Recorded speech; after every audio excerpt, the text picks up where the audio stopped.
ठंड में अमीर बहू का गरीब पेड़ पर ससुराल। माँ जी, बाबूजी, ये लीजिए गर्मा गर्म तुलसी वाली चाय। धन्यवाद बहू, जुग जुग जीती रहो। माँ जी, मैं आपके लिए जंगल से नीम की दातून भी तोड़कर लाई हूँ। शुगर की परेशानी में नीम का दातून करना बड़ा फायदेमंद होता है। अरे मेरी प्यारी बहू, मेरा इतना काम मत किया कर, सबकी चिंता करती रहती है, थोड़ा अपना भी ख्याल किया कर। अच्छा माँ, मैं काम पर चलता हूँ। रवि, थोड़ी देर बैठ जाओ, गर्मा गर्म चूल्हे की रोटी बना रही हूँ। इतनी ठंड के मौसम में सारा दिन भूखे प्यासे काम करोगे। चलिए बैठ जाइए। रवि बैठ जाता है और आरोही गर्मा गर्म चूल्हे की रोटी बनाकर उसे परोसती है। पेड़ घर में बगल में बैठे बुजुर्ग सास ससुर चाय की चुस्कियां ले रहे हैं।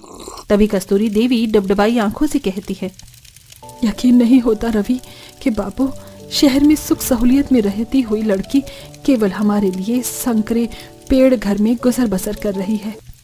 सच में कस्तूरी बहू ने जो हम सबकी खातिर किया है वो तारीफ काबिल है। सारी सुख सहूलियत को भूलकर बहू ने हम गरीब ससुराल वालों के साथ इस कष्ट भरे जीवन को चुना। आखिर क्यों ये पूरा परिवार इतनी कड़कड़ाती ठंड के मौसम में पेड़ घर के अंदर आसरा लिए हुए है? क्या इन गरीब ससुराल वालों के पास सर छुपाने के लिए कोई और जगह नहीं थी? ऐसी भी क्या मजबूरी और दुख रहा होगा? और क्यों एक अमीर घर की बेटी होने के बावजूद भी बहू ने इस कदर कठिन सफर को चुना? क्या ऐसा करने में उसकी अपनी खुशी थी या इस त्याग बलिदान के पीछे अपनों के लिए प्यार छिपा था? चलिए पिछली कहानी से देखते हैं। गर्मा गर्म नाश्ता हाजिर है और ये रही आपकी ब्लैक कॉफी विदाउट शुगर। इसके बाद नाश्ता भी करना है, सब कुछ आपकी पसंद का है, मैंने अपने हाथों से बनाया है। क्या बात है, thank you so much Sushma ji. वैसे हमारी लाडली बिटिया दिखाई नहीं दे रही, कहाँ है? लेट नाइट पार्टी करके आई है आपकी बेटी, घोड़े बेचकर सो रही है। सुषमा जी, यही तो उम्र होती है बच्चों के दोस्तों के साथ घूमने फिरने की। जी लेने दीजिए उसे अपनी जिंदगी। वैसे भी आरोही मेरी इकलौती बेटी है। That's like my daddy. Good morning, daddy. Hey अरु, my princess, happy birthday. Thank you daddy. आप ही मुझे प्यार करते हैं, वरना कुछ लोग तो मुझसे इतने ज्यादा खफा हैं कि उन्हें इतना तक भी याद नहीं कि आज मेरा बर्थडे है। मुझे अच्छी तरह से याद है, इसलिए मैंने स्पेशली तेरे लिए तेरी मनपसंद का खोए का हलवा बनाया है। हर साल इससे तेरा मुंह मीठा करवाती हूँ। Oh, thank you so much mummy. Aarohi शहर के टॉप क्लास बिजनेसमैन में से अंकित साजवान की इकलौती बेटी है, जो शानो शौकत में पली बड़ी है, मगर गरीब रवि को दिल दे बैठती है। आखिर क्या होगा दोनों के प्यार का अंजाम? सबने मुझे बर्थडे विश कर दिया, मगर रवि का कल रात से एक फोन नहीं आया। अच्छा मम्मी डैडी, मैं अपनी फ्रेंड से मिलने जा रही हूँ, बाय बाय। आरोही झूठ बोलकर रवि से मिलने आती है। तभी मायूस सा मुंह लेकर गरीब रवि पुरानी फीके से कपड़ों में आता है। जन्मदिन बहुत बहुत मुबारक हो आरोही। तो आ ही गए जनाब, शुक्र है कम से कम मेरा जन्मदिन याद तो है, मगर आज भी खाली हाथ आए हो। ये नहीं कि एक फूलों का गुलदस्ता खरीद कर ले चलूं, गर्लफ्रेंड खुश हो जाएगी। आरोही, मैंने तुम्हें पहले ही कहा था, मैं गरीब तुम्हारे महंगे शौक पूरे नहीं करवा सकता। हाँ, मगर तुम्हारे पिता तुम्हारे सारे शौक पूरा कर सकते हैं। तुम उनसे गुलदस्ता मांगोगी तो वो तुम्हें फूलों का बगीचा लाकर दे देंगे। जिस चीज पर तुम हाथ रखोगी वो दे देंगे। रवि, दुनिया की सारी दौलत में तुम पर न्यौछावर करती हूँ, मैं तुमसे प्यार करती हूँ। तो फिर थाम लो मेरा हाथ और चलो मेरे साथ। मैं आज इसी वक्त हमेशा के लिए ये शहर छोड़कर जा रहा हूँ। लेकिन रवि। क्या हुआ, तुम भी औरों की तरह निकली? खैर, मैं तुम्हें अलविदा कहने आया हूँ। तुम मुझसे कुछ छिपा रहे हो रवि, क्या बात है? तुम्हें हमारे प्यार की कसम। कल रात तुम्हारे पिता चौल में आए थे। उन्होंने मुझे धमकाया, अगर मैंने तुमसे मिलना जुलना नहीं छोड़ा तो वो मुझे और मेरे परिवार का नाम और निशान मिटा देंगे। शायद मुझे तुम जैसी अमीर बाप की बेटी से प्यार करने की गुस्ताखी नहीं करनी चाहिए थी। सच जानकर आरोही अपने पिता से बगावत पर उतर आती है और अपने अमीर पिता का घर छोड़कर रवि के प्यार को चुनती है। आरोही, इस चौखट को लांघने से पहले एक बार फिर से सोच लो। ऐसा ना हो कि तुमको इस 2 कौड़ी के लड़के के साथ दर दर भटकना पड़े। सोचो, तुम मखमल के बिस्तर पर सोने वाली हो, चांदी और सोने के बर्तन में खाती हो, लाखों की ड्रेस पहनती हो, ये तुम्हें ये सब दे पाएगा? रवि के साथ मुझे हर गम हर सितम मंजूर है, मैं रह लूंगी।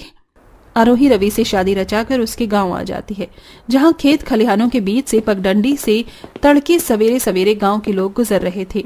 गांव का वातावरण मनभावन तो था, लेकिन कठिनाइयों भरा था।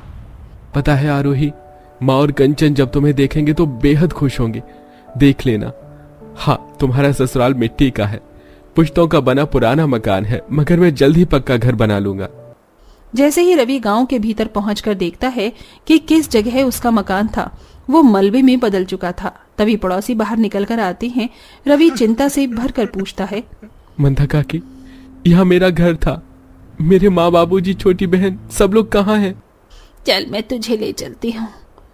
गांव की एक महिला रवि और शहर से आई अमीर बहू को उस घने जंगल में ले आती है, जहां बहुत पुराने पुराने पेड़ थे। कड़कड़ाती ठंड के मौसम के चलते जंगल में कुहासा छाया था।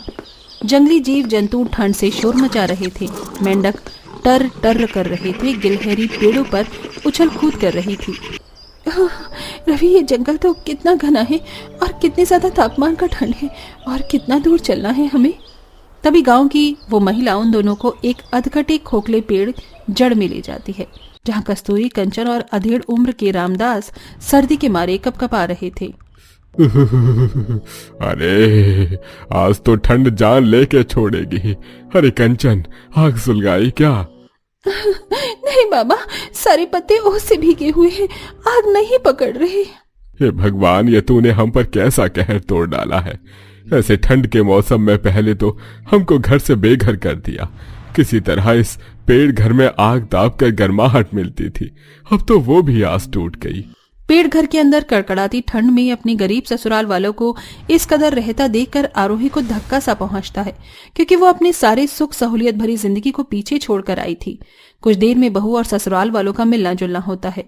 बहू, तुम तो देख ही रही हो इस वक्त तुम्हारा गरीब ससुराल वाले कितने बुरे दौर से गुजर रहे हैं।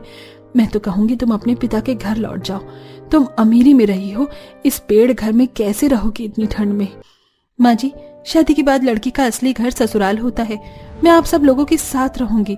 हटो कंचन, मैं आग सुलगाती हूँ। लेकिन भाभी, आप कैसे? आप तो शहर में रही हैं। तो क्या हुआ, मुझे बोन फायर करना आता है, ये मेरे बाएं हाथ का खेल है, और जो नहीं आता तुमसे सीख लूंगी।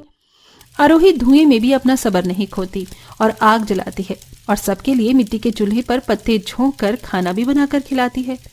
देख रहे हो जी, अमीर घराने की बेटी होकर भी बहू में तनिक भी घमंड नहीं है। मैं तो डर गई ऐसी बहू पाकर। माँ जी, पाऊ जी, आप दोनों को गर्मा गर्म रोटी दूं? एक और ले लीजिए। दे दो बहू, धन्यवाद। जैसे तैसे दिन ढलते हैं। गरीब बहू जंगल के चप्पे चप्पे से खबरदार हो जाती है। अब चाहे लकड़ी काट कर लाना हो या तालाब से पानी भरना, फल सब्जी इकट्ठा करना हो, वो आसानी से कर लेती थी। ऐसे ही एक दिन माँ जी, आप ठीक तो हैं? कितनी खांसी आ रही है आपको? अरे बहू, ये तो पुरानी खांसी है, हर साल सर्दी के मौसम में उठती रहती है, मगर मेरे पास इस खांसी का रामबाण इलाज है। मैं अभी आती हूँ जंगल से होकर।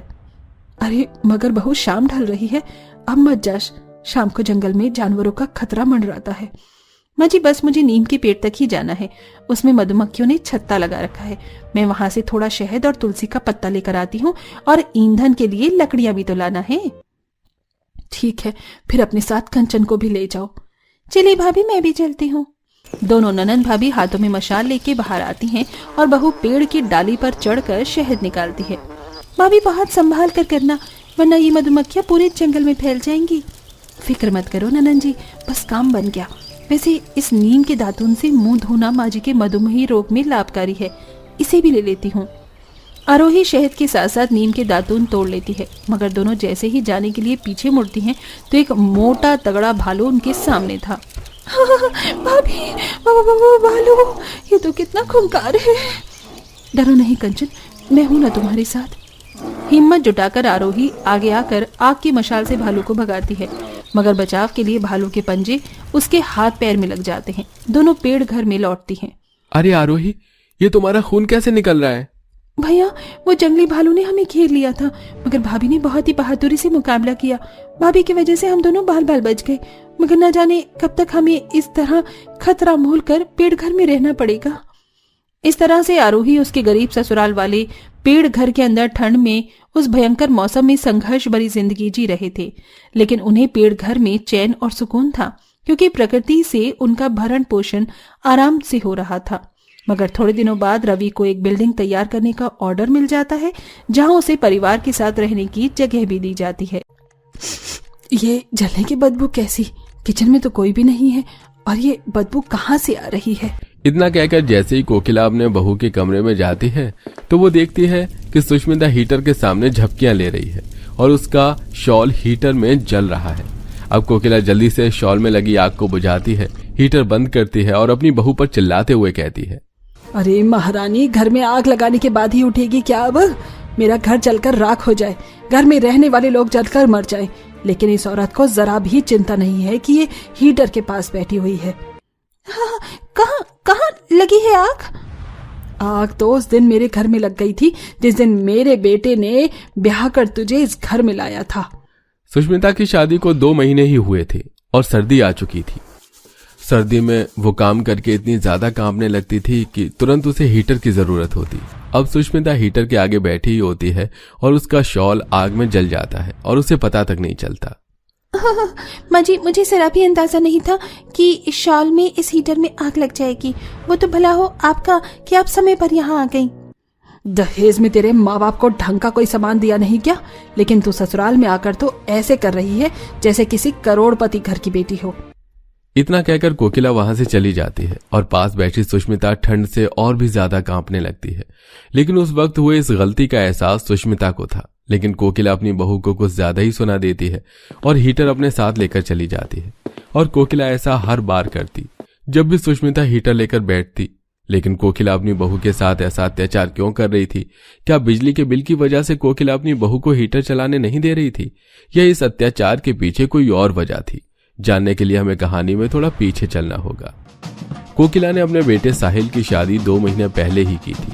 2 महीने बाद कड़ाके की ठंड पड़ने लगती है और इसी के साथ घर के काम करने के दौरान कोकिला देखती है कि उसकी बहू सुष्मिता थोड़ा काम करने के बाद हीटर के पास बैठ जाया करती, जिससे कोकिला को और भी ज्यादा गुस्सा आता है और वो हीटर बंद कर दिया करती। जब देखो तब हीटर के पास बैठ जाती है, जब देखो तब हीटर लेकर घूमती रहती है। आखिर इसने घर को समझ क्या रखा है? अभी मेरे नाक तक जलने की बदबू नहीं आती तो घर जल जाता। अरे सुबह सुबह किस बात को लेकर घर में बहस हो रही है? क्यों, आपको नहीं पता है आपकी बहू क्या कर रही है? अरे जब देखो तब हीटर के पास बैठ जाती है। खाना खाते हुए, सोते जागते, उठते हर वक्त हीटर चलता रहता है। जब से आई है तब से 50 बार मना कर चुकी हूँ कि हीटर के पास मत बैठा कर, और आज तो ये अपने ही कपड़ों में आग लगा बैठी थी। ये क्या कह रही हो तुम? बहू तो ठीक है ना? उसे तो कुछ नहीं होगा, लेकिन मुझे डर है कि मेरे घर परिवार को वो जरूर कुछ कर देगी। तुम तो जानती हो बहू घर का सारा काम करती है। काम करते हुए कितनी सर्दी लगती होगी उसे। क्या हो गया अगर थोड़ी देर हीटर के पास बैठ गई बहू तो? अगर तुम्हारा बहू की तरफ से एक लाइन भी बोली ना तो चाय पानी भी बंद करवा दूंगी तुम्हारा। मेरी इतनी हिम्मत कि मैं तुम्हारे खिलाफ जाऊं? मैं तो बस बता रहा हूं, बाकी तुम्हारी जैसी मर्जी। अब देर शाम सुष्मिता घर का काम करती है। खाना पीना बनाने के बाद और खाना सबको खिलाने के बाद वो बर्तन धोकर जैसे ही हीटर चलाकर बैठती है, वैसे ही हीटर की आवाज सुनकर कोकिला वहां जाती है और हीटर बंद कर देती है। माँ जी, हीटर क्यों बंद कर दिया आपने? अभी अभी ठंडे पानी से बर्तन धोकर आ रही हूँ, बस 2 मिनट ही हुआ है हीटर के पास बैठे हुए। लगता है तेरे माँ बाप ने तुझे खिलाया पिलाया नहीं है, जो हीटर बंद होते ही कांप तो ऐसे रही है जैसे किसी बर्फ के ढेर पर बिठा दिया है तुझे। माँ जी, बस 5 मिनट के लिए हीटर चला दीजिए, मुझे सर्दी बर्दाश्त नहीं होती। अगर दोबारा हीटर चलाया तो याद रखना इस घर में खाना पानी सब बंद कर दूंगी। पिछले महीने का बिजली का बिल याद है ना तुझे? और अगर अब हीटर चलाया तो क्या बिजली का बिल तेरा बाप भरेगा? माँ, थोड़ी देर बैठने दो। पापा ने मुझे बताया था कि सुबह इसने अपने कपड़ों में आग लगा लिया था। अभी मैं हूं तो 5 मिनट चलने दो, फिर बंद कर दूंगा। तुझे याद है ठंड के वक्त में तुझे हमेशा रजाई में बैठने की सलाह जरूर देती थी, लेकिन हीटर के सामने नहीं। अरे हीटर से 10 तरह की बीमारियां होती हैं, सांस की बीमारियां, खून की बीमारी, लेकिन तेरी बीवी है कि समझने का नाम नहीं लेती। यही मैं इसे समझाता हूँ कि हीटर से 10 तरह की बीमारी होती है। हीटर सिर्फ हाथ पैर गर्म करने के लिए है, लेकिन ये हीटर के पास कुछ ज्यादा ही बैठी रहती है। ये हीटर के सामने बैठकर हाथ पैर नहीं सेकती, बल्कि हीटर के सामने बैठकर वर्ल्ड रिकॉर्ड बना रही है। कल को इसको पूरी दुनिया में नाम जो कमाना है। अरे ये हीटर तो मेरे कमरे में था, तो फिर तू किससे पूछ कर लेकर आई है यहाँ इसे? मैं ही लेकर आया हूँ माँ, ये हीटर आपके कमरे से।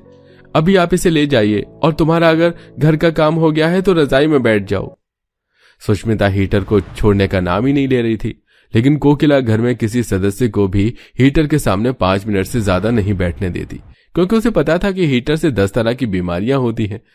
वो यही बात अपनी बहू को भी समझाती है, लेकिन सुष्मिता को अपने मायके से ही हीटर के पास बैठने की इतनी गंदी आदत थी कि वो हर 2 मिनट के बाद काम छोड़कर हीटर के पास बैठ जाती थी। अब अगले दिन कोकिला अपनी पड़ोसन से घर के बाहर दरवाजे पर बात कर रही होती है कि तभी अचानक से घर से आवाज आती है। अरे बाप रे बाप, क्या फटने की आवाज थी? कहीं बहू तूने कुकर तो नहीं ब्लास्ट करवा दिया? तभी कोकिला देखती है कि उसकी बहू किचन में है और उसके कमरे से धुआं निकल रहा है। जब कोकिला सुष्मिता के कमरे में पहुंचती है तो देखती है हीटर फूंक चुका है और हीटर से ही धमाके की आवाज आई थी। बस बहुत हुआ, अब मैं और इस घर में नहीं रह सकती। कल इस औरत ने हीटर से आग लगवा दिया, आज हीटर ही जला दिया। अगर इससे कोई और बड़ा नुकसान हो जाता बहू तो। माँ जी, मैं तो हीटर चलाकर खाना लाने गई थी, काम करके सोचा हीटर के सामने बैठकर खाना खाऊंगी, और देखिए ये क्या हो गया। बहू, तुम जाकर मेरे कमरे में रजाई में बैठ जाओ, तुम ठंड से कांप रही हो। कोई जरूरत नहीं है कहीं जाने की। अब ये सब जो रायता फैलाया है उसे साफ कौन करेगा? भगवान बचाए ऐसी बहू से। अब सुष्मिता कांपते हुए उस हीटर को हटाती है और रजाई में बैठ जाती है। लेकिन देर रात कोकिला जब किचन में पानी लेने जाती है तो वो देखती है सुष्मिता के कमरे में एक हीटर चल रहा है, और जो एकदम नया था। कहाँ है तेरी बीवी, और ये हीटर कौन लेकर आया है? जाने दो माँ, उसने ही ऑनलाइन मंगवाया है, लेकिन मैंने उसे समझा दिया है कि अब वो ऐसी वैसी कोई गलती नहीं करेगी। अब तो मैं हाथ जोड़ती हूँ तुम लोगों के आगे। अरे तुम लोगों को मेरी बात इतनी बुरी क्यों लगती है? मैं कुछ भले के लिए ही कह रही हूँ ना। इतना कहकर कोकिला गुस्से में वहां से चली जाती है। ऐसे करीब 15-20 दिन बीत जाते हैं और कोकिला अपनी बहू सुष्मिता से बातचीत ही नहीं कर रही थी, क्योंकि कोकिला की बात उसकी बहू मानने को तैयार नहीं थी। अब एक रोज सुष्मिता की बहुत ज्यादा तबीयत खराब हो जाती है, उसे सांस लेने में दिक्कत हो रही थी, और जब साहिल सुष्मिता को लेकर अस्पताल से घर आता है तो वो गुस्से में उस हीटर को तोड़ देता है। अरे क्या हो गया, इसे क्यों तोड़ दिया तूने? कहीं तेरी माँ वाला भूत तुझ में तो नहीं आ गया? अरे सांस लेने में से दिक्कत आ गई है, डॉक्टर ने कहा है लंबे समय तक दवाई चलेंगी, और ये सब इस हीटर की वजह से हुआ है, इसलिए मैंने इसे तोड़ दिया। ना रहेगा बांस, ना बजेगी बांसुरी। अच्छा तो ऐसा है, अब जब तेरी पत्नी पर बात आई है तो तूने हीटर तोड़ दिया। डॉक्टर ने ये नहीं कहा कि कुछ ही दिन की जिंदगी है इसकी? मुझे बहुत बुरा लग रहा है माँ जी कि मैंने आपकी बात नहीं मानी, और उसका नतीजा ये हुआ कि मुझे सांस लेने में इतनी दिक्कत हो रही है कि मैं रात में सो भी नहीं पा रही हूँ। चलो अच्छा है, देर से ही सही, जब बात अपने पर आई तब तुझे अकल तो आई, वरना मेरी बातों को तो तुम लोग ऐसे ले रहे थे जैसे मैं कोई तुम्हारी जानी दुश्मन हूँ। खैर, मैं तो बहू के जान की दुश्मन नहीं बल्कि जान बचा रही थी।